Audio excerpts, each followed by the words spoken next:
আল্লাহ তাআলা কোরআনুল কারীমের মধ্যে ৮২ জায়গায় নামাজের কথা বলেছেন।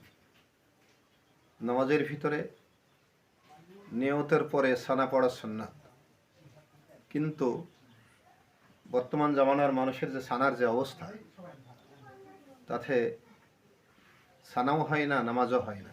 এই জন্য সানাটা সহি শুদ্ধ করে সুন্দর করে শেখা দরকার। সানা এমনভাবে পড়তে হবে, সুবহানাকাল্লাহুম্মা ওয়া বিহামদিকা ওয়া তাবারাকাসমুকা ওয়া তাআলা জাদ্দুকা ওয়া লা ইলাহা গায়রুক।